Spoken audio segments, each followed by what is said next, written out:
জীবনের প্রথম আমি এমন পাগল দেখলাম করে রাস্তা থেকে। এই দৃশ্যটি দেখে এখন মা মারা যায়, যার কারণে এটাকে পাবলিক নাম দিছে সিঙ্গাপুরের রাস্তাঘাট। কি পরিমাণ খুশি যে হয় আসলে আজকে আমি এটাই অনুভব করছি। আসসালামু আলাইকুম, আরও একটি নতুন ভিডিওতে আপনাদের সবাইকে স্বাগতম। আশা করি সবাই ভালো আছেন। আমি সেলিনা সোয়াল থেকে সেলিনা বলছি। আজকের ভিডিওটি হচ্ছে আমি বাজারে যাওয়ার সময় আমার সাথে কি ঘটলো সেটি আপনাদের সাথে শেয়ার করব। আমরা যাইতাছি কোথায়? আমরা এখন যাইতাছি বাজারে, ব্যাংকে। তো ওই যে আমার শ্বশুর হাঁটতেছে।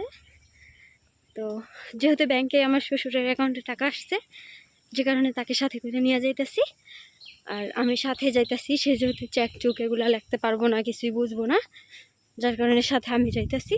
আর বাজার সদাই দরকার আছে, সেগুলো আনবো। সাথে আমার মেয়ে ঠান্ডা প্রচুর, যার কারণে ওকেও নিয়ে যাইতেছি সাথে করে। আর আমার বড় মেয়ে হয়েছে স্কুলে, ও বাসায় থাকলে আমাদের সাথে যাইতেছে, তো যার কারণে ওকে স্কুলে পাঠিয়ে দিছি। এখন বাজারে যাওয়ার সময় হঠাৎ করে রাস্তা থেকে এই দৃশ্যটি দেখে সেই ছোট্টবেলার কথা মনে পড়ে গেল। ছোটবেলায় এভাবে মাকে না বলে ফ্রেন্ডদের সাথে চলে যেতাম নৌকায় ঘুরতে। আর যখন ক্লাস 6-এ পড়ি তখন মা মারা যায়, যার কারণে বাবার বাড়িতেও বেশি যাওয়া হয় না, আর তাদের সাথেও দেখা হয় না।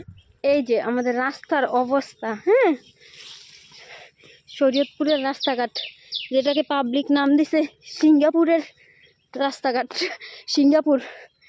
এই যে এই অবস্থা, গাড়িও আসতে চায় না। ছোট বাচ্চারা বাচ্চা দেখলে কি পরিমাণ খুশি যে হয় আসলে আজকে আমি এটাই অনুভব করছি। তো আমার মেয়েও যাইতেছে, ওই বাচ্চাটা ওইখানে ছিল। তারা দুজনকে দেখে দুজনে খুব সুন্দর একটা হাসি দিছে। টাটা দিয়ে দাও, টাটা দিয়ে দাও, ইস টাটা টাটা। আমার লাইফে আমি অনেক পাগল দেখছি। পাগল দেখলে কিভাবে পাগলের থেকে সাইড কেটে দৌড় দিব সেই চিন্তা করি। তো এখন ওই চিন্তাই করছিলাম, বাট পাগল নিজেই আমাকে সাইড দিয়ে দিছে। তো যাই হোক, তারপর আমরা চলে গেলাম ব্যাংকে। ব্যাংকের থেকে আমরা যা টাকা তুলে আমার শ্বশুর বসে বসে গণতেছিল, আর আমি আমার মেয়েকে নিয়ে বসেছিলাম আর একটু ভিডিও ধারণ করছিলাম। তারপর বাজার থেকে যা কেনার কিনে তারপর বাসায় চলে আসি। ওগুলো ভিডিও করা হয়নি, কারণ আমার সাথে যেহেতু আমার ছোট বাচ্চা ছিল, যে কারণে আমার ভিডিও করতে খুবই কষ্ট হয়ে যাচ্ছিল, যার কারণে আর ভিডিও করিনি। আজকের এই ছোট্ট ভিডিওটি এ পর্যন্তই। ভালো থাকবেন সবাই। আল্লাহ হাফেজ, আসসালামু আলাইকুম।